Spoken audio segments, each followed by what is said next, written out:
Hi, everyone, and welcome back to Rainbow House. Rainbow House! I'm Jess, and today we're going to be making brown butter apple fritter focaccia. Brown butter apple fritter focaccia. Rainbow House!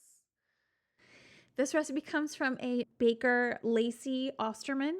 She has a book out now called 3 Dough 60 Recipes. Unfortunately, this recipe is not in the book, but she does have it on Instagram. Here it is right here. This is what made me drool. My God. Look at the glaze. Let's make it. You will need to start with 14 1/4 fluid ounces of warm water. Make sure your water is between 105 and 110 degrees Fahrenheit so that it doesn't kill the yeast by being too warm. To your warm water, you'll add 1 teaspoon of honey, 1 tablespoon of olive oil, and 1½ teaspoons, or 1 package, of instant yeast. Whisk until the yeast is dissolved. Next, you're going to want to measure 500 grams by weight of white bread flour. When choosing a bread flour, make sure to get one that has a high protein content. The one that I got had a label on the bag showing it had 12.7%. To your white bread flour, you will add 10 grams of fine sea salt. If you don't have fine sea salt like I did, just grind up some kosher salt with a mortar and pestle if you have one, and that will do the trick. Add your dry ingredients to your wet and combine until no pockets of dry ingredients are left.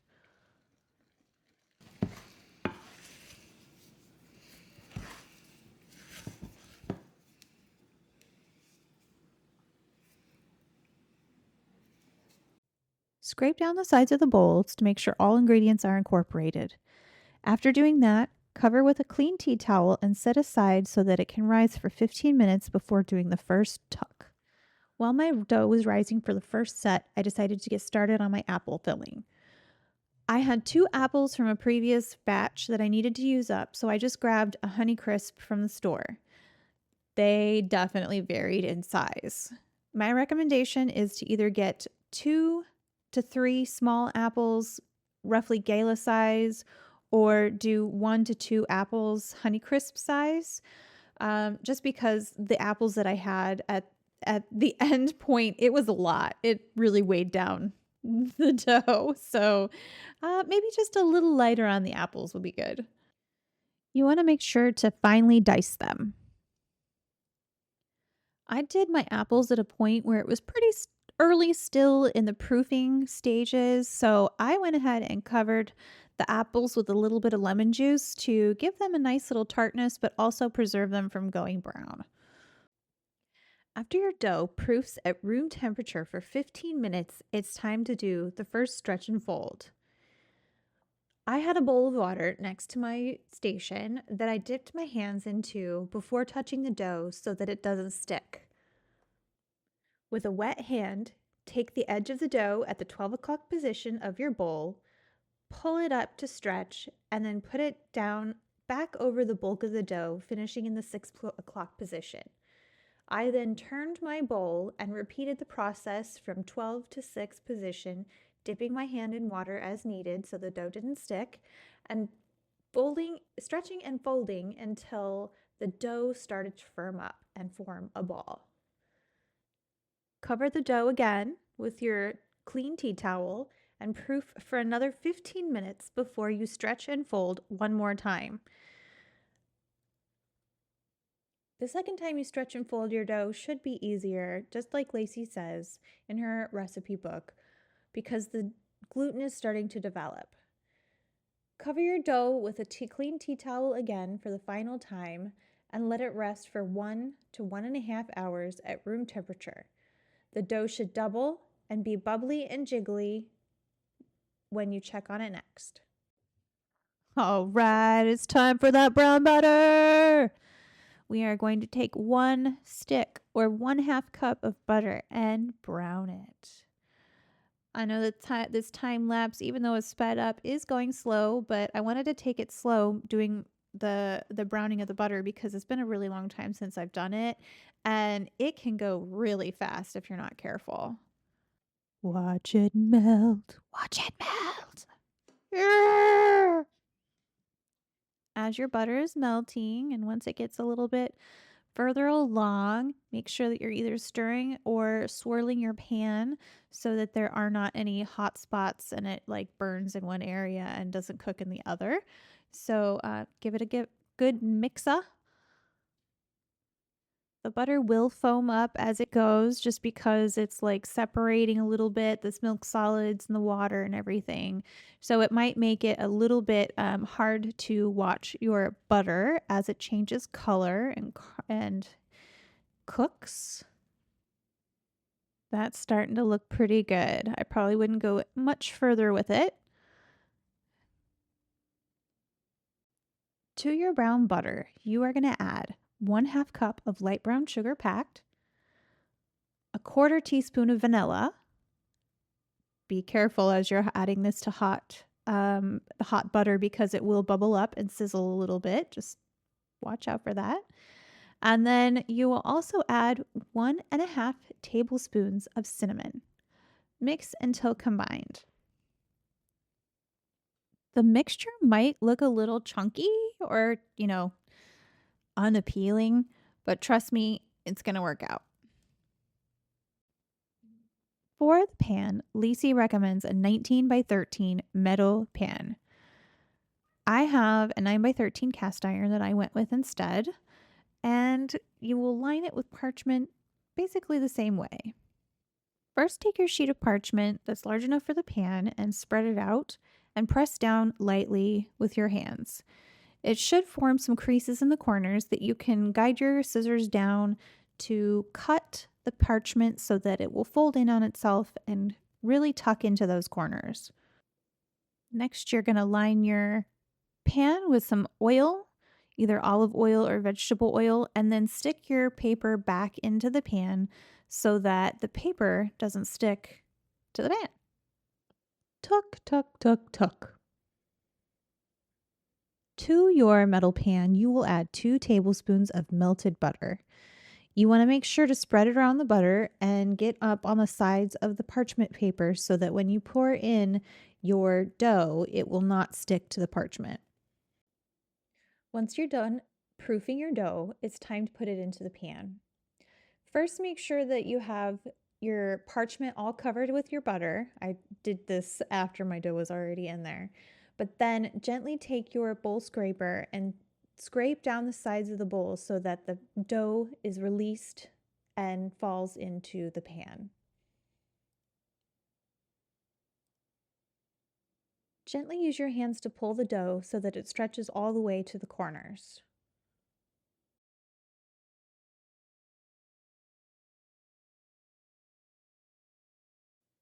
Now it's time to assemble your apple filling. You're going to want to take 1/3 of your apple mixture and half of your brown sugar mixture and combine them in a bowl.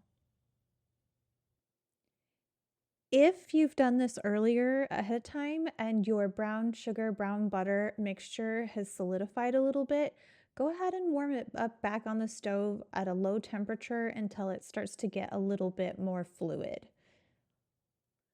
Once you're mixed, you're going to pour your apple mixture onto the dough that is in the pan, and you will spread it out evenly across the top. Once you're satisfied with the distribution of your apples on the top of your dough, you're going to take your hands and fold the dough over onto itself into thirds like a letter. It's going to get a little messy now, but at this point, you're going to turn the dough in the direction of the pan so that it's lengthwise, the seam is lengthwise, and then you are going to turn the dough over on itself so that the seam side is down. Gently stretch the dough just a little bit so that it goes to the corners. And at this point, we are going to cover the pan with a sheet tray. Proof your dough with the apple mixture for another hour to an hour and a half until it really gets nice and lofty. After you have proofed your dough for another hour to an hour and a half at room temperature, now is the time we will assemble the second part of our apple mixture. Again, if your brown sugar, brown butter mixture is a little bit chunky, no worries, just heat it up. It'll become a little bit more liquidy and it will mix well with the apples. Uncover your dough and top with the remaining apples and cinnamon mixture.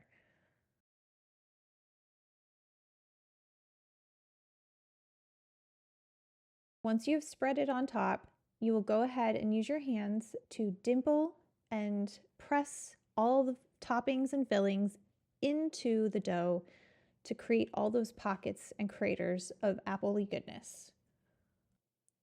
Poke, poke, poke, poke, dook, dook, dook, dook, dook, poke, poke, poke, poke, poke, poke, poke, poke. All right, it's time for the oven. We're almost there, you guys. You need to have a 420-degree oven, non-convection setting, bottom rack. While your delicious bread is in the oven being baked, it is time to make the glaze. First, you'll start with 1 cup of powdered sugar, half teaspoon of vanilla, and 2 to 3 tablespoons of milk. I forgot to add the cinnamon or the sprinkling of cinnamon at this stage, so you'll see me do it a little bit. But go ahead and whisk that all together until it's nice and smooth. Yep, there's that cinnamon. Don't forget the cinnamon. Mixa, mixa, mixa. Oh my God, you guys, the bread, it's out of the oven. It's out of the oven! Oh, let's glaze it. Okay, here we go. You can drizzle the glaze on, you can brush the glaze on. I kind of did a mixture of both. The apples kind of, because I had so much apple on there, it was kind of falling off a little bit, but that was okay because, you know, those were like little snacks, little morsel snacks that you get to have once the bread is moved. You guys, I'm not gonna lie, this was a hefty, hefty bread. It was, I struggled a little bit to move this thing and get it out of the pan. So if you too are a little daunted by the size of this bread, the weight of this bread, the amazingness of this bread, don't worry, you're not alone. But get every little nook and cranny glazed, get the sides.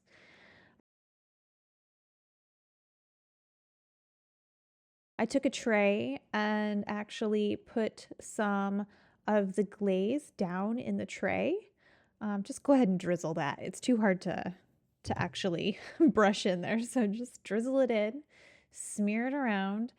And like I said, it was hard to get that bread off of that parchment paper. I did it. I did it, but it was a struggle. See, oh my God, I almost broke it.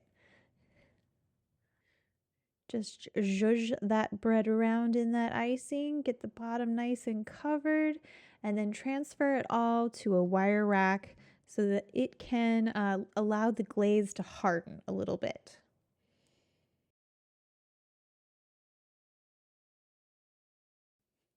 Wow, guys, there it is.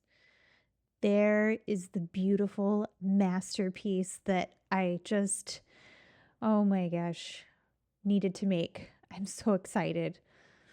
Actually, you'll see. You'll see.